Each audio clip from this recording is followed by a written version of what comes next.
Well, it was the freedom of it all. We were turfed out the house at 8:30 in the morning.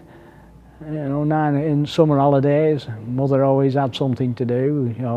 We never had any money, because I used to get 1 and 6pence pocket money, and I think it was about 6pence come in then. So we used to try and find a railing that had been bent and get in there, or go under one of the turnstiles. We knew how to make it. We sort of used to go down what's called the snicket. There was a conveniently widened bit of the railings there, and I think we sneaked through that and into the gardens almost on a daily basis. I think they did have a warden in those days who rode on a bicycle, and he used to chase us, but he never managed to really catch us. But it was a wonderful time. The gardens, they had boats on the lake. Those were tremendous fun. I mean, I can remember we used to hire a boat, and there's an island in the centre of the lake, and we would get into terrible trouble because we used to go around the far side of the island, out of sight of the chap who used to hire the boats out, and then we used to sort of jump out. It was very shallow in those days.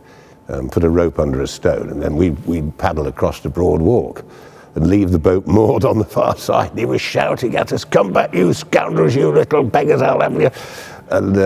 But we all became firm friends, and we used to go and help him. That was the big attraction, was the river.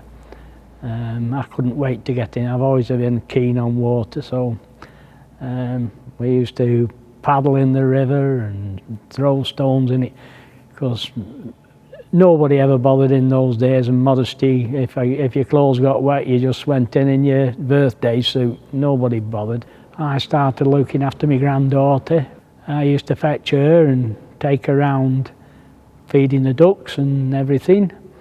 And unfortunately, I never get to do it with our Charlie, because he seemed to go straight to play school. Probably they think I might lead him into some bad habits around the garden. So, I think that the favourite memory probably would be the Monty Sunshine concert of the late 50s. Recorded Petite Fleur, and it became one of the best-selling records of all time. And one of the first concerts he did with his own band was in the Octagon. Well, it brings back so many memories from when I was roller skating in the 50s, and all the bands that used to come, Johnny Dankworth, Chris Barber, and then all the groups. And there's the stage. the first time I saw the Beatles, we hadn't the foggiest idea who they were, and thought it was extortionate. I think the cost was about 10 shillings or something for the ticket. But when they came, in my latter teens, I got a part-time job at the Savoy Hotel at the bottom of Hall Bank. We knew the running time of the concerts, and my job was to prepare for the invasion, and we used to have to pull about 50 or 60 pints and line them up on the bar, so that when they came in, it was just take the money, take your drink. And they did, they came in their hordes. I started with a group in Buxton, when we travelled all over the country playing, and one of the venues we played at quite regular was the Pavilion Gardens. We supported the Beatles, which was a very exciting time for us, because they were just hitting the top. While we were setting up, I had a chance to talk to Cynthia and Patsy about where the Beatles were and where they were stopping that particular night, you know.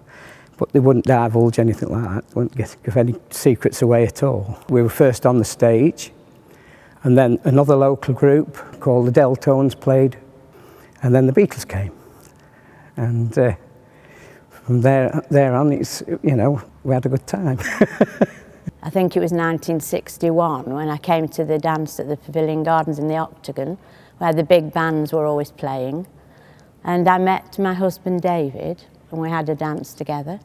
Even though he couldn't dance very well, he'd been to dancing classes, but he didn't really dance terribly well. And we hit it off, and the tune they were playing was just in time.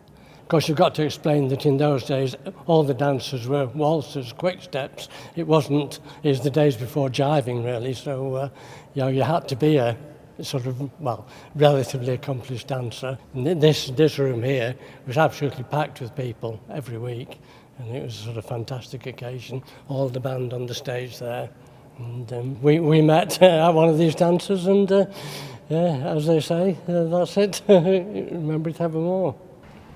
Probably the lasting memories will be actually being involved in the work that's being carried out here. By profession, I'm a chartered engineer, and I've been privileged to work on the octagon, the design of windows and the little crown on top. Just exactly 20 years ago, 1992, February, we actually sort of lifted the top off the building and put the new crown on top and put the windows back. The windows look like the original ones. They actually fell apart late 30s, early 40s, obviously.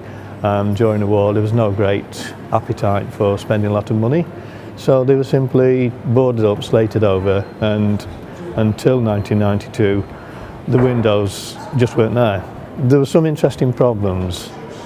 The ceiling is 40 feet high above the floor, and then the cap is another 20-25 feet above that. So it got an old caving mate, a lad called Keith Bentham, and he used his ropes to get us up there.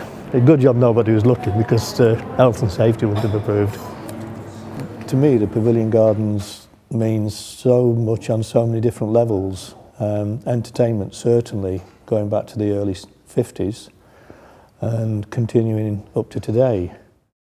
There were no boundaries really. There were no, as long as you went home for your tea, you weren't late for your tea, and you didn't go home too messed up, life was pretty good. I don't think people had the same fun as we had here. But incredible days, really. We had an awful lot of fun, and we were very lucky. You know, it was a lovely spot.